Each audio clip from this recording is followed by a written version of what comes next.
Hello students, hope you all are fine. So in my last video मैंने आपको chapter start करवाया था healthy surrounding, जिसमें हमने पॉल्यूशन के बारे में समझा था कि पॉल्यूशन क्या होता है। टाइप्स ऑफ पॉल्यूशन में हमने air pollution and water pollution तक कवर किया था। आज हम पढ़ेंगे नॉइस पॉल्यूशन के बारे में कि नॉइस पॉल्यूशन किस तरीके से होता है और इसके क्या क्या कॉजेज हैं। Another type of pollution is noise pollution. This means that there is a lot of noise from traffic horns, loudspeakers, firecrackers, etc. Most people find that this troubles them a lot. This is particularly bad when it happens near hospitals or schools.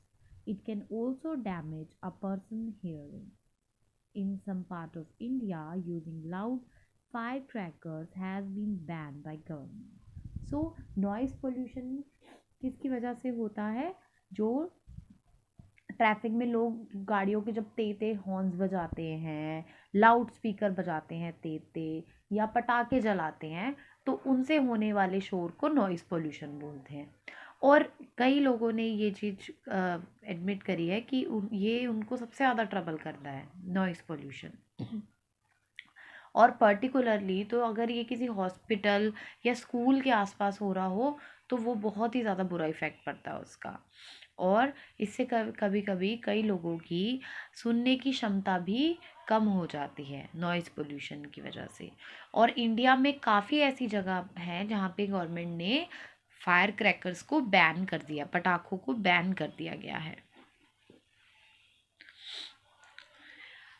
अच्छा, did you know में देखिए अब आप, in many places in Europe and America there is a lot of traffic on the road but people do not blow their horns unless there is an emergency. So Europe और America में एक rule है कि वहाँ पे जब भी अगर ट्रैफिक जैम भी है तब भी लोग जो है अपनी गाड़ी का हॉर्न नहीं बजाते हैं, अगर जब तक एमरजेंसी ना हो उनको, तो ताकि नॉइज़ पोल्यूशन ना हो पाए। Okay,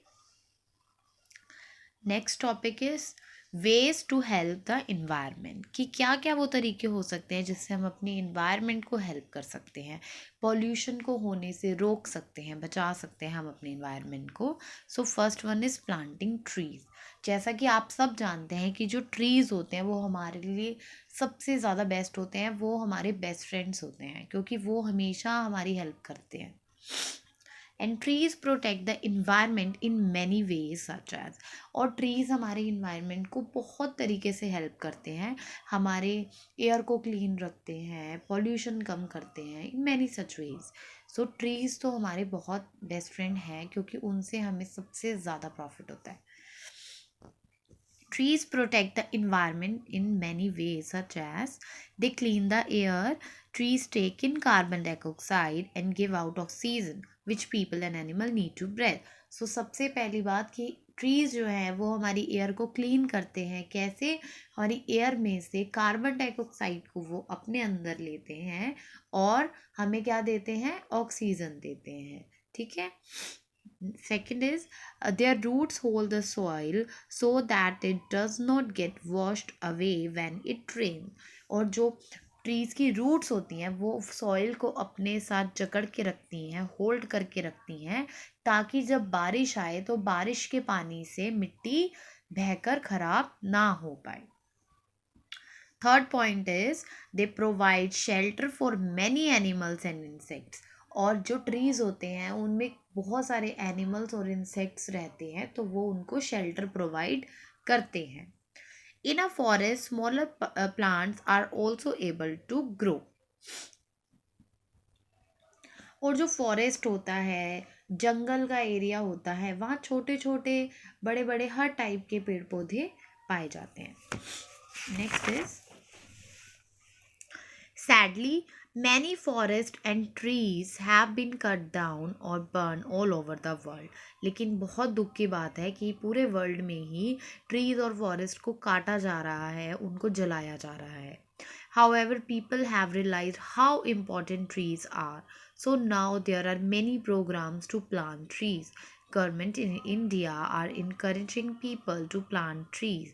There are also non-governmental organization, means NGOs, and individual people who are planting trees.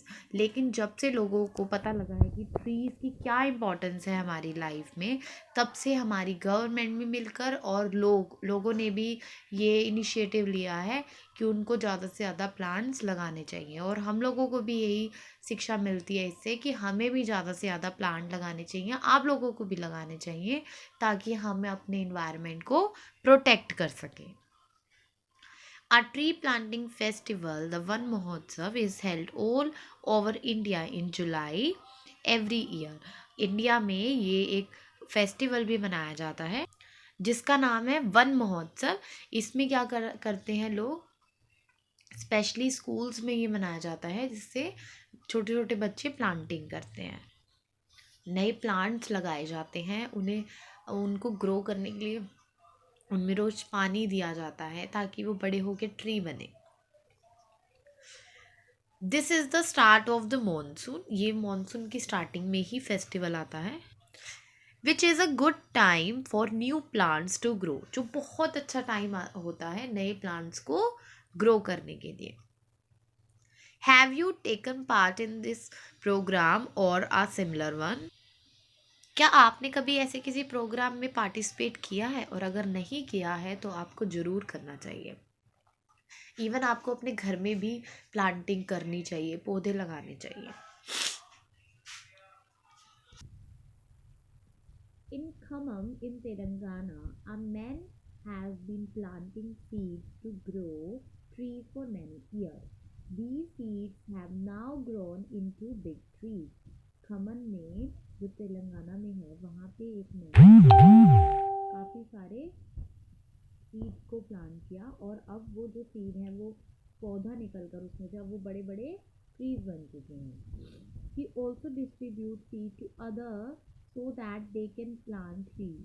और उसने उन्हीं बीजों को दूसरों को भी बांटा ताकि वो लोग भी उनको प्लांट कर सकें, उनको मिट्टी में बोकर एक छोटा सा पौधा लगाए ताकि आगे जाके वो भी ट्री बने।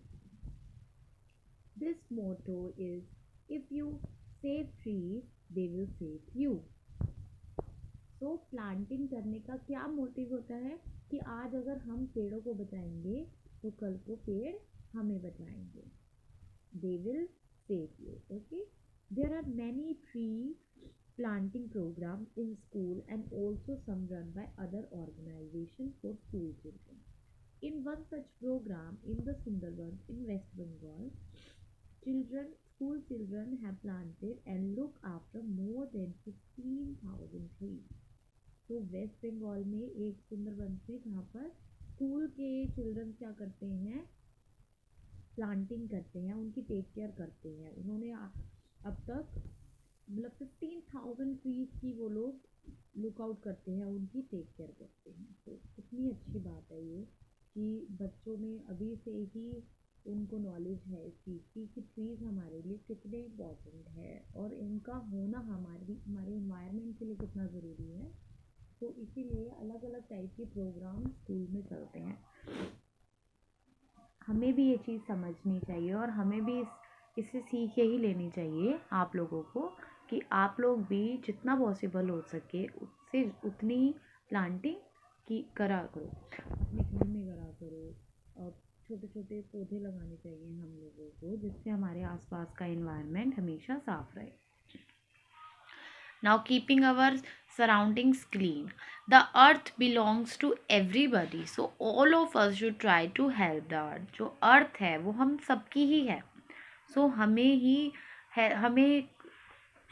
हमें ही ट्राई करना चाहिए हमारी अर्थ की हेल्प करने के लिए। Okay, so we can do this by making sure that our own surrounding are clean. So हम किस तरीके से मदद कर सकते हैं, आप लोग किस तरीके से मदद कर सकते हैं कि अगर आप ध्यान रखें कि आपके आसपास की जगह, आपकी सराउंडिंग्स हमेशा क्लीन रहे, एयर क्लीन रहे, वाटर क्लीन रहे, सॉइल क्लीन रहे, पॉल्यूशन ना हो किसी तरीके से।